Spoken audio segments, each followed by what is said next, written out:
Hello दोस्तों, आज की इस वीडियो में बात करेंगे सिटीजनशिप के बारे में, यानी कि नागरिकता के बारे में। तो चलिए वीडियो को शुरू करते हैं। अगर आपको वीडियो अच्छी लगे तो वीडियो को लाइक करें, अगर चैनल पर नए हो तो चैनल को सब्सक्राइब करें।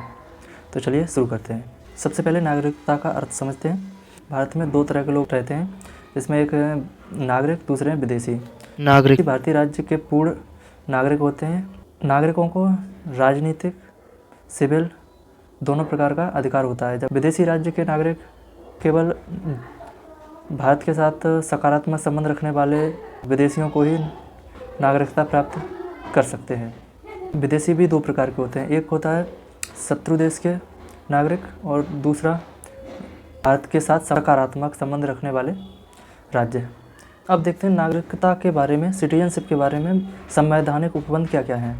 तो इसमें भारत के संविधान के भाग 2 में अनुच्छेद 5 से 11 तक सिटीजनशिप के बारे में बताया गया है। नागरिकता अधिनियम 1955 पारित किया और इसे समय समय पर संशोधित किया गया। तो अब देखते हैं नागरिक कौन कौन लोग भारत के नागरिक बन सकते हैं संवैधानिक उपबंध के अनुसार। तो जिसमें नंबर 1 है एक व्यक्ति जो भारत का मूल निवासी हो। नंबर 2 है व्यक्ति जो पाकिस्तान से भारत आया हो। नंबर 3 है एक व्यक्ति जो पाकिस्तान गया हो लेकिन पाकिस्तान से लौटकर वापस भारत आ गया हो। नंबर 4 है भारतीय मूल का व्यक्ति जो बाहर रह रहा हो। अब देखते हैं नागरिकता संबंधी अन्य संवैधानिक उपबंध क्या हैं। तो इसमें नंबर 1 है वह व्यक्ति भारत का नागरिक नहीं रहेगा जो स्वेच्छा से किसी अन्य देश की नागरिकता ग्रहण कर लेता है। नंबर 2 है संसद को यह अधिकार प्राप्त है कि वह नागरिकता के अर्जन और नागरिकता के समाप्ति तथा नागरिकता के संबंध में अन्य विषयों पर कानून बना सकती है।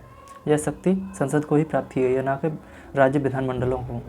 नंबर 3 एक व्यक्ति जो भारत का नागरिक है या समझा जाता है भारत का नागरिक बना रहेगा यदि संसद किसी ऐसे विधान का निर्माण करती है। तो ये तो हमने संवैधानिक उपबंधों को शॉर्ट में देखा। अब देखते हैं संवैधानिक उपबंधों को विस्तार में। तो नंबर 1 है एक व्यक्ति जो भारत का मूल निवासी है, 3 शर्तों में से किसी एक शर्त को पूरा करना चाहिए तो वह भारत का नागरिक होगा। उसके माता पिता में से कोई एक भारत का नागरिक हो, उसका जन्म भारत में हुआ हो। उसके नंबर 2 है उसके माता पिता में से कोई एक भारतीय नागरिक हो। नंबर 3 है संविधान के लागू होने से 5 वर्ष पूर्व से भारत में रह रहा हो। यह है अनुच्छेद 5 के अनुसार। नंबर 2 है एक व्यक्ति जो पाकिस्तान से भारत आया हो वह भारत का नागरिक बन सकता है। इसके लिए 2 शर्तों में से किसी एक शर्त को पूरा करना होगा। इसमें नंबर 1 है कि वह व्यक्ति अविभाज्य भारत, यानी कि जब पहले भारत और पाकिस्तान एक थे, उसके माता पिता में से कोई अविभाज्य भारत में पैदा हुए हों। तो साथ ही वह 19 जुलाई 1948 से पूर्व भारत में स्थानांतरित हुए हों तो वह भारत का नागरिक हो सकता है। नंबर 2 है एक व्यक्ति जो 19 जुलाई 1948 को या उसके बाद भारत में प्रवास किया हो, यानी पाकिस्तान से आया हो, वह भी भारत का नागरिक बन सकता है। साथ ही उसने भारत के नागरिक के रूप में पंजीकरण कराया हो। साथ ही वह तभी नागरिक बन सकता है जब वह पंजीकरण के 6 माह बाद तक भारत में रह रहा हो। और नंबर 3 है एक व्यक्ति जो भारत से पाकिस्तान गया हो और फिर वह पाकिस्तान से भारत में लौट आया हो तो वह भी भारत का नागरिक बन सकता है।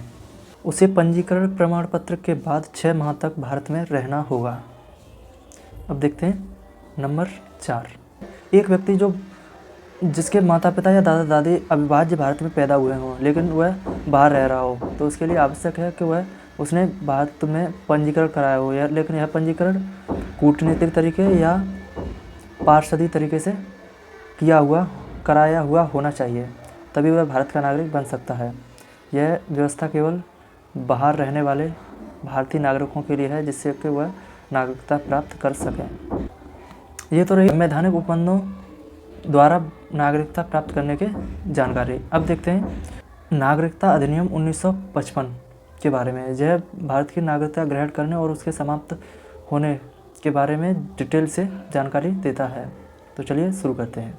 नागरिकता अधिनियम 1955 5 प्रकार से नागरिकता प्राप्त करने के बारे में बताता है।